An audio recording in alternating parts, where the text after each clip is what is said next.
A little preamble before I start talking about the books that I read in 2022. Parts of this video were filmed months apart. I recorded the first part of it when I finished reading my 14th book in 2022. Then things happened and I didn't wind up posting it in a timely manner, so I decided to hold off on it until the year was up and I would tack on the rest of the books that I read. So you're going to see a bit of a jump in there with the old footage and the new footage when I talk about the rest of the books that I read after the 14 from the Goodreads challenge. So I'll see you back here after that.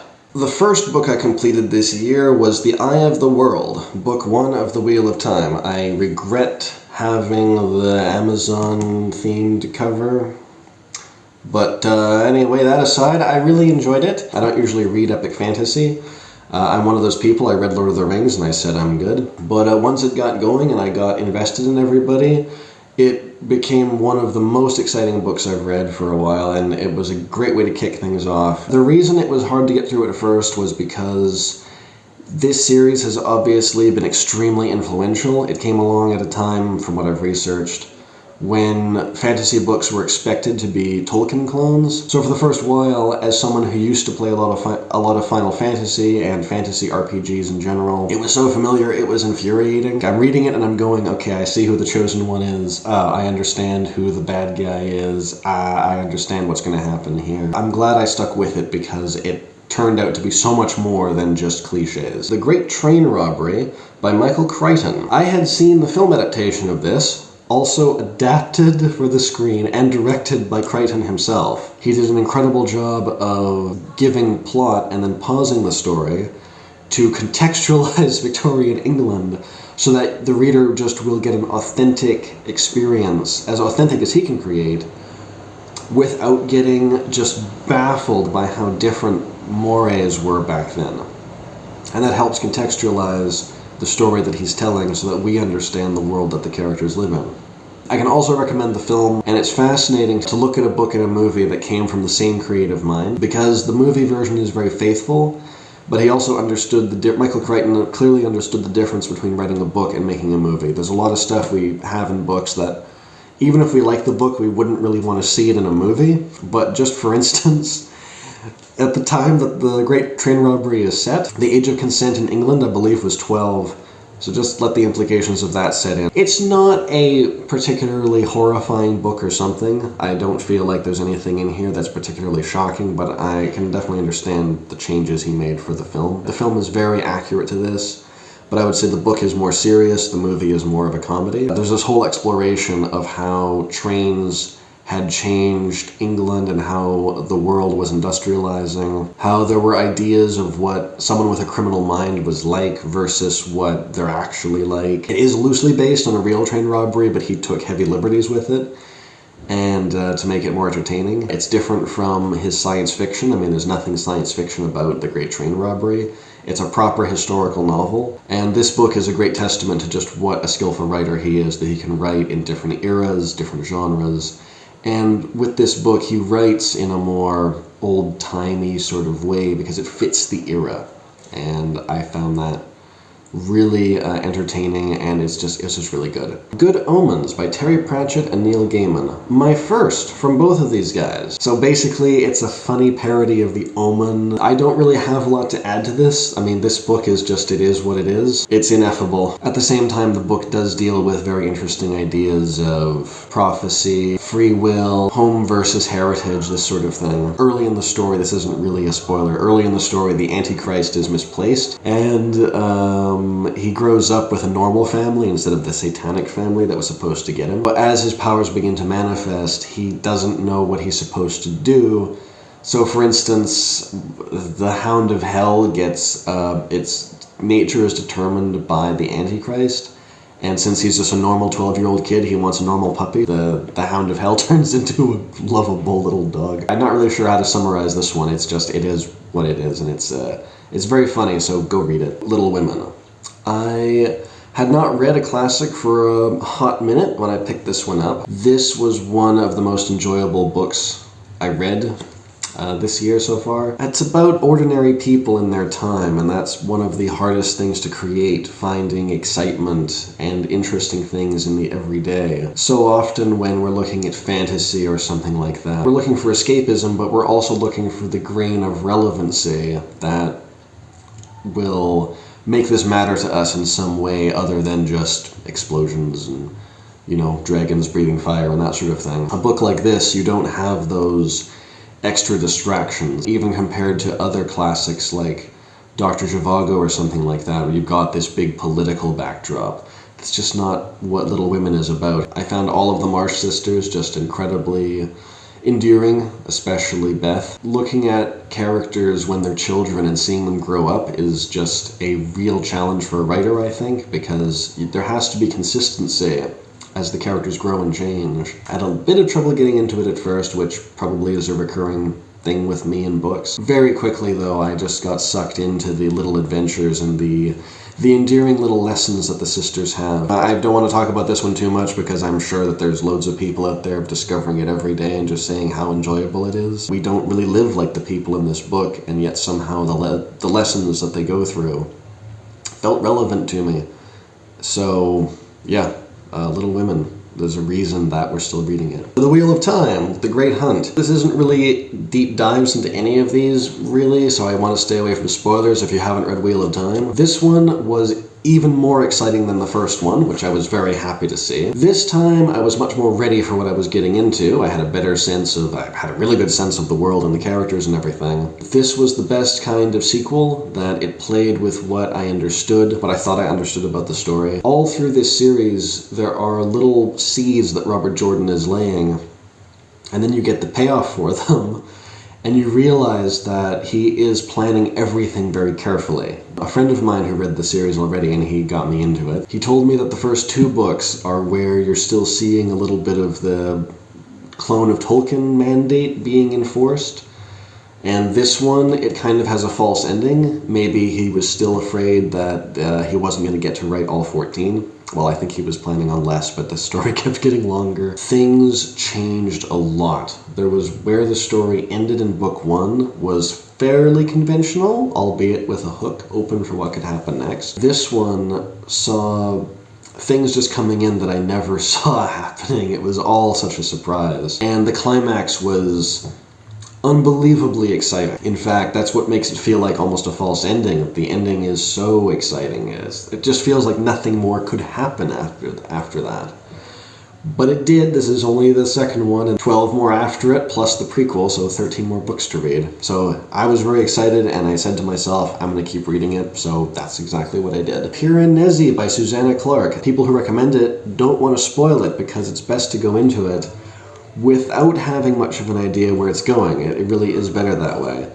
I will just say that it's not like anything I've ever read before. It is such an original idea that I don't even know how to begin explaining it without spoiling something. So I will just say that there's no trigger warnings necessary. It's a really fun, bizarre, but wonderful story, and it's not going to take much of your time. It's a little tiny book. This is another reason why I don't believe in spoiling it. It's not going to take up a big chunk of your time like Wheel of Time or something like this, or Dune over there. So if you like fantasy, or maybe if you're a video gamer who likes like those escape room kind of things, even that is maybe a bit of a giveaway, because there's an exploration theme to this story. Read Piranesi, you won't regret it. The Witcher Season of Storms, it's a prequel that was published I think in 2013 or something, much later than the other books. I've already done a dedicated video to the other 7 novels in the series. I would say it's one of the best Witcher novels. I know of people who, they start the Witcher saga probably because they played the games, and the games are these adventure RPGs. They look amazing, but I don't play games anymore. Not video games. I played chess recently in the park. But the first 2 Witcher books were short story collections that were playing with classic fairy tales.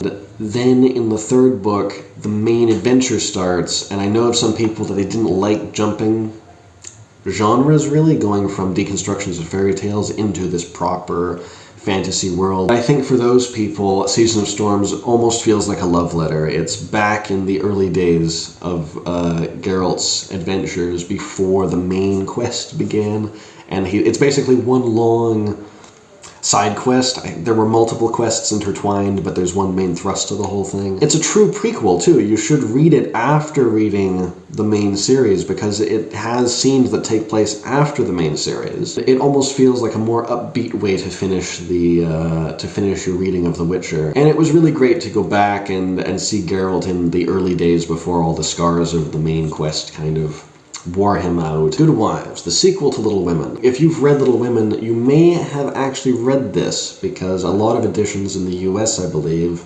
package both of them together as Little Women, whereas other ones break it into 2 volumes as it was originally published. If you've got an edition that has both of these, about halfway through there should be a chapter called Gossip. That's the first chapter of Good Wives. So if you have Little Women, it's possible you have this as well. It was sadder than the first one, which makes sense. The children have grown up, they're facing different sort of problems. There were a lot of surprises and a lot of heartbreak. I felt unbelievably sad at times reading this, but there was an incredible catharsis of finishing it and just feeling that I understood these characters. I would say I enjoyed it as much as the first one.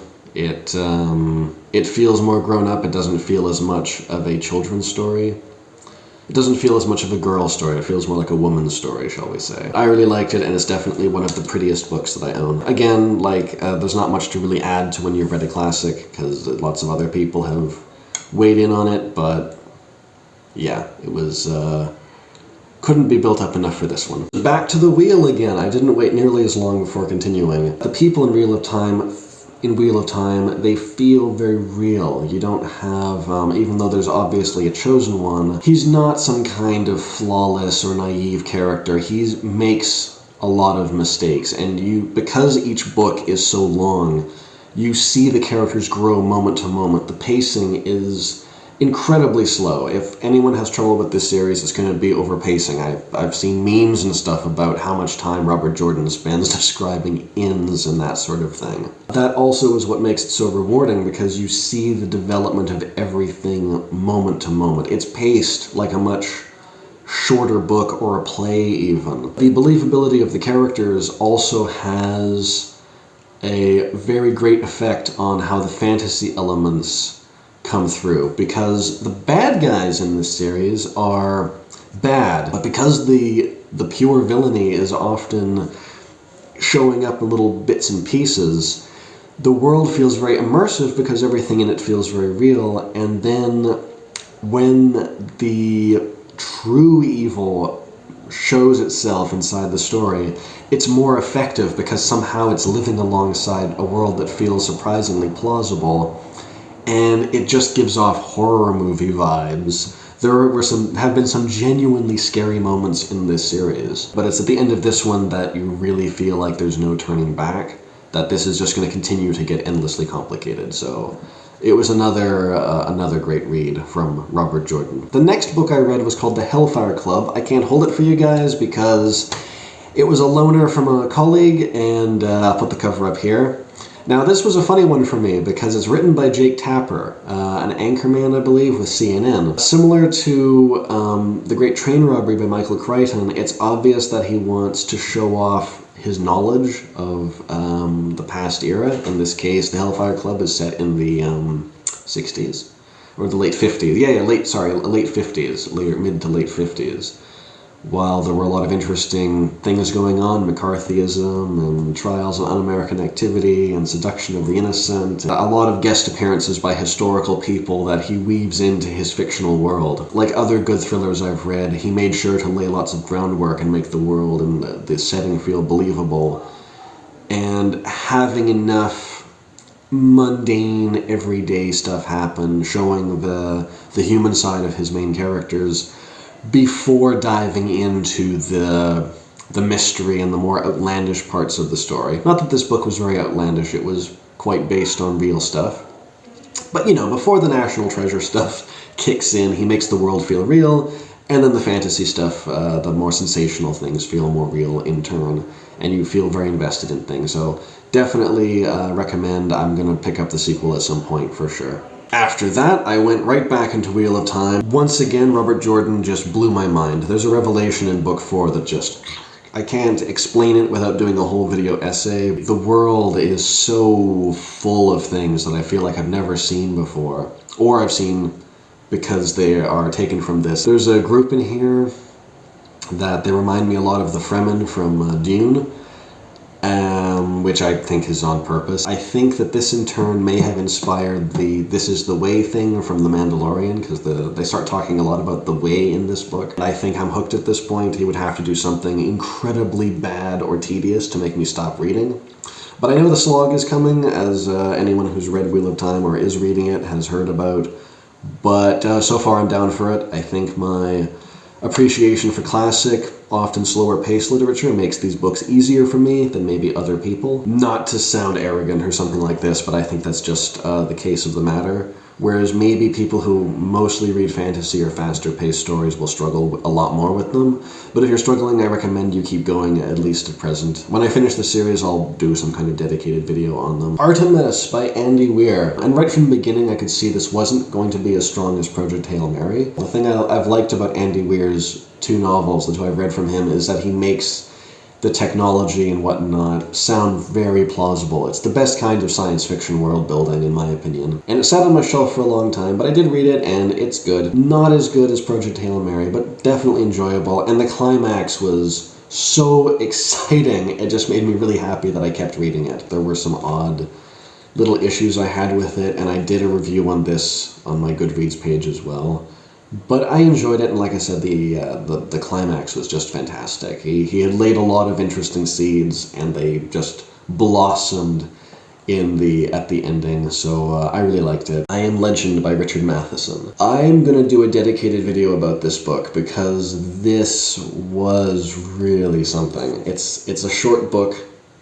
It created basically the whole zombie apocalypse genre. If you've seen the Will Smith movie and you've thought about reading the book for that reason, don't go in expecting that movie. That movie is so different from the book. I like that movie, but it's so different from this book. But the book explores loneliness in a way that films struggle to do. When you've got a character alone in a movie, you have to watch them be alone. But in a book, you can be inside of their head and see them. You see Robert Neville battling with his inner demons that are threatening to come out, and the vampires come, because in the book it's vampires, not zombies. They come to his house every night, and he's got garlic and mirrors and everything set up to keep them out. And there's this thing of him trying to hold on to his sanity and trying to kill vampires in the daytime and not be driven insane by his loneliness, and it was absolutely chilling. I read this in like 2 days or something, because it's short, and it was really hard to stop reading it. It's before the zombie genre, and it's before it had a chance to metamorphose into a more action-driven thing. There is action in this book, really good action, but that's not the draw. The draw was the possibility of the scenario. It was a futuristic story. When it came out in the 50s, he set it in the 70s. Genuinely scary stuff. I don't usually get scared while I'm reading, and this one actually did manage to scare me, and it really stuck with me days after reading it. Which means I probably shouldn't have read the next book that I did. The Hunchback of Notre by Victor Hugo. I would tell you which translation this is, but quite frankly, I don't know. Because it's a Macmillan classic, and they tend to be a little short on extra information sometimes. I mean, there's an afterword and everything, but I did my best to find out which translation this is, and I have no idea. It's not Isabel F. Hapgood, I know that much. And it's not the best translation because it doesn't have the preface, which I think is kind of important. How to put this in perspective? If you're my age, I'm 29, or a little bit older or a little bit younger than me, you probably have seen the Disney movie from 1999, I think it was. Maybe you saw some of the early versions. There's one from 1939 with Charles Laughton, very good movie. There's a silent movie from 1926, I think it is, which I think is an amazing film as well. I grew up with that one. But none of the film adaptations prepared me for just how rough this story was going to be. And I have heard that Victor Hugo is a very brutal writer, and I thought I was kind of ready for it. I thought, how bad could it be? I mean, how brutal could it be? Not that bad, it's great. But oh man, was this brutal. Again, this is an old book. I don't really see a lot of point in talking about it a long time, because, I mean, spoiler alert, it's been out for a hot minute. But if you've seen any of those film adaptations and you think you're ready for this, or that you understand what the story is about or something, maybe you understand the story if you saw some of the older ones, and maybe you got the basic message from the Disney movie, you're probably not prepared for just how dark this original story is going to be.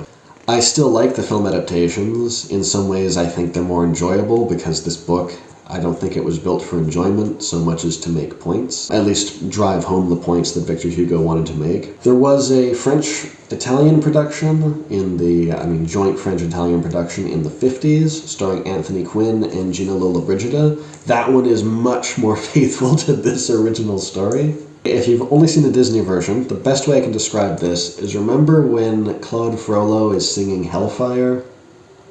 And it's just so dark and so traumatizing if you're watching this Disney movie and suddenly there's this really intense song and there's really dark themes going on. So that song, a lot of what Frollo says in that song is taken from different points in this book. The song does represent many things about the character, and it's nice to know that they read the book carefully, knowing that they wouldn't be able to use a lot of it for the Disney movie and that they had to rework it to be family friendly. But reading this book is basically like experiencing the long version of Hellfire. That's the best way I can summarize it. It might not seem like it at first. You'll get about halfway through. Victor Hugo spends about 50% of this book setting up the medieval Paris and the cathedral and the rules of his story, and then suddenly he starts the story, and suddenly I couldn't stop reading, and by the end of it I felt really beat up. Yeah, there's not much more to say about this. Again, it's an old book, so there's probably lots of stuff on the internet about this one.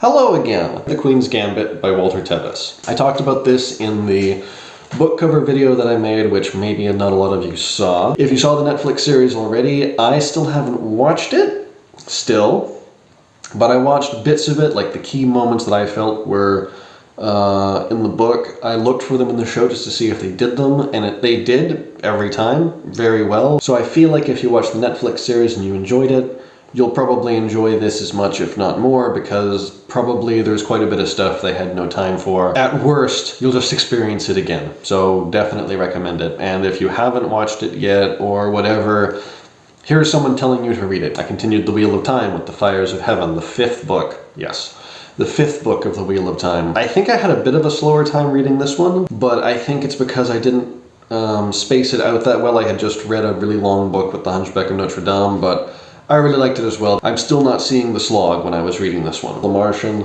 which I talked about this a little bit again in my book cover video, because I really liked the cover. This is a book that tons of people have read and recommended. When Goodreads gave me all my stats, this was the highest rated book on Goodreads from all the books that I read in that year. So this literally is higher rated on Goodreads than some old classics are, which makes sense. Something modern will connect to modern people better than something old. And it is a really, really good book. It really is MacGyver on Mars, basically. If you haven't seen MacGyver, it's a show about a guy that solves problems with like everyday items that he combines, and anyway, it's a cool thing as well. After I read this, I went back and watched the movie again, and I was kind of impressed all over with what a good job they did with the film.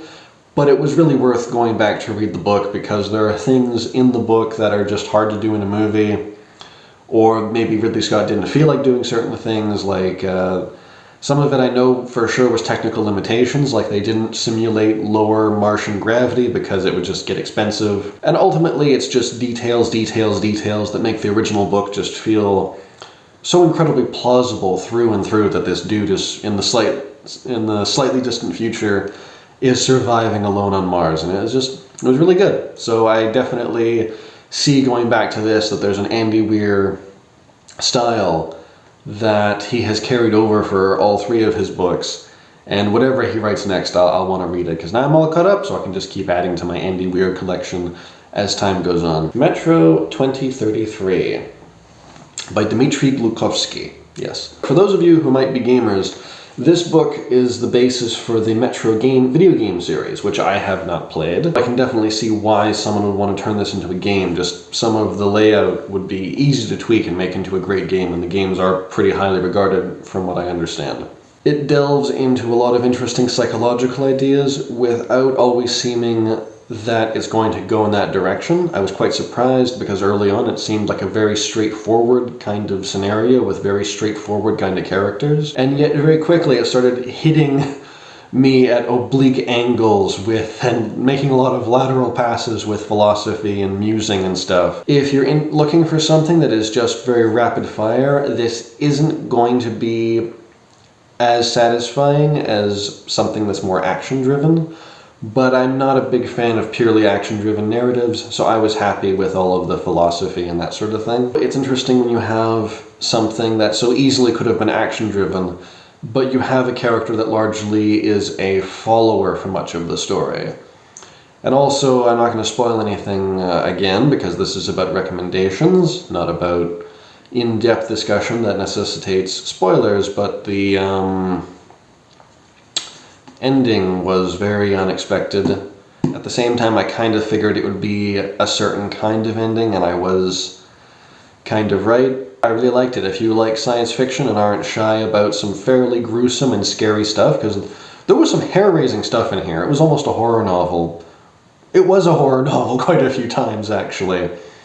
And also those, you get those very bitter turns of events where just the worst possible thing could happen, and yet I was always continually reading this guy exploring this bizarre world. The Scarlet Pimpernel by Baroness Orczy. I think that's how you say the name. This is a story that I have been interested in reading for a long time for 2 reasons. One, I've seen 2 very good film adaptations, one with Leslie Howard and one with Anthony Andrews, and they were both really, really good movies, and I really recommend seeing them. And the other reason I really wanted to read it was because this book apparently kind of invented the secret identity. Some people say that he's like the first superhero, and in a way that's kind of true, but only for a certain kind of hero, like I think especially Batman with the whole pretending to be a complete idiot in real life, and then being a secret hero and having no powers, obviously. Although he has some exceptional disguising skills, rather like Sherlock Holmes, which is a very, I guess, sort of British hero thing. I went in really wanting to like this, and I did kind of enjoy it, mostly early on. The longer that it went, the harder of a time I had feeling invested in it, and I felt that the climax of the story just stretched believability a little too far for me to stay invested in it, which is unfortunate because, like I said, I still like the film adaptations, but this is one of the few times where I'm going to say that the film adaptations kind of tightened the narrative and wrote out a number of things that are just not helping the narrative very much. I believe that the film versions also made use of one of the sequel novels, because she wrote a bunch of these. I think you can read a lot of them for free, maybe this one as well, but I like owning physical copies. And I'm glad that I've read it, but it turned into more of a reading it just to say that I've read it. I didn't wind up enjoying it all that much. Maybe I'll come back to it one day and feel differently about it. I suppose that's possible. Man-Eaters of Kumaon by Jim Corbett. Jim Corbett was a colonel in the British Army who lived in India back when it was still very British. He wrote several books, 3 of which deal with hunting man-eating tigers and leopards. I have all 3. I read this one first. It's a bit longer than the other 2. I have read a second one since then, and they were both just amazing. This one especially, I think, was just incredibly exciting. You get a sense of India in a different time. You get a sense of people from a different time. Jim Corbett was a sportsman, because apparently the Indian government didn't really know who else to turn to for hunting down man-eating tigers and leopards, because they're exceptionally dangerous. A normal tiger will rather sensibly try to simply escape, but a man-eating tiger kind of hunts back. So they're a little more scary. And the British government, when dealing with these cats, would turn to the sportsmen, but many of them simply didn't want to hunt man-eaters. And when you read these, you can understand why. The other thing that was a takeaway for me is that Jim Corbett became a very big conservationist and was involved in founding the first national park in India, which today was eventually named after him, Jim Corbett National Park. He reflects on that in his books as well, insisting that a normal tiger isn't much of a threat to people because normally tigers don't eat people at all.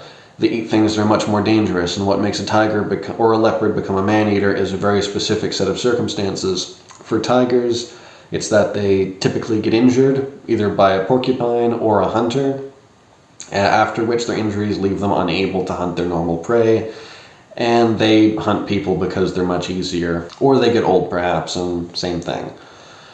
But he also insists on how important the conservation of tigers is, because he talks about how many more there used to be when he was a child compared to when he was writing these in the 40s and 50s. And that is also very poignant, and I think that also is a larger takeaway from these books. Whatever spirit of big game hunter sportsman he may have had when he was younger was definitely tempered by experience, which he brings in telling these stories. And I often feel sorry for the tigers that he had to shoot, as I think he was too, but they were eating people. It was kind of necessary. Remember, India, early 20th century, not great security against big cats, so yeah, counter-hunting was kind of the only thing that they could do. I'm not going to talk much about this one. It was the other one that he wrote that was more Man-Eaters of Kumaon, but I'd say it was at least as good as the first one. And I'm going to include it here, even though on Goodreads it counts as my 2023 reads, but I read like literally 10 pages in 2023, so for me it's still my 2022 reading. Definitely pick up both of these. They're just amazing books with a insight into another time. And his warning about the conservation of tigers remains sadly very relevant for our own time. The Wheel of Time. At this point, at the 6th book, there's not much sense in really talking about these anymore. Until I finish them and can do my thoughts on the whole series. Really good series, though. I'm not sure I'm going to read much more fantasy after finishing this, because it does all the things that we expect in fantasy really well. It solidified a lot of the tropes that I'm used to seeing in video games that I used to play and stuff like this. So maybe someday I'll read another long fantasy series. There are other ones out there. But I have a feeling that this is probably going to satisfy my urge to read epic fantasy, because I'm not sure that there's something that I'm going to feel is missing that I'll be looking for in some other series. If I read another long series, it'll probably because it doesn't do a lot of the conventional things at all. Like, I could imagine reading the rest of the Dune saga, but that's science fiction, it's not fantasy fiction, it doesn't have real magic, at least not yet. Who Goes There by John W. Campbell, which was only 75 pages of this book, or thereabouts. Yeah, 75 pages, I remembered. This is a collection of 7 stories by John W. Campbell. Who Goes There is the one that I read in 2022. Who Goes There was the inspiration for John Carpenter's famous science fiction masterpiece of horror and horrific body horror images that stick with you in your nightmares, The Thing. And I would definitely recommend Who Goes There, and I would recommend getting this collection of the stories so you can read the other ones, because they were all really good. I finished reading the other one, the last one in here, called Night, just a few hours ago. Very haunting stuff, and Who Goes There particularly so. And if you've seen The Thing from the 80s, then I don't think you'll be disappointed by this. There's a lot of stuff that version took directly from here that didn't make it into really the prequel. It definitely couldn't be put into the first adaptation because technology was very limited. It winds up being an important story because I would argue that The Thing brought an exposure to body horror that other films had been afraid to go there in a big way, at least that I know of. And it was in that period, Alien had come out already, and that really pushed a lot of things, but Alien's basically a slasher movie in space, and again, this original story had people trapped with a monster from beyond the stars. So I recommend the entire collection. I read most of it in 2023, but I read Who Goes There specifically in 2022. And there we go. This was my Goodreads challenge, but also kind of everything that I read in 2022 and kind of the beginning of 2023 as well. Full disclosure here, my book-related content performs the poorest of all the content that I do, and that's not a surprise because, I mean, all my early videos were Marvel and Transformers and stuff, and I love making those videos too. I haven't been doing as much Marvel because I'm kind of losing touch with that universe. I think after Endgame, I just don't feel that invested. But this channel just isn't as dedicated to Marvel as it used to be because I just don't feel the need to watch all the new stuff that they do. If you're here mostly for the other content, there's more of that coming as well. Whatever content from me you like to watch is all good, and bear in mind this is all, as usual, just my opinion, and I'll see you next time.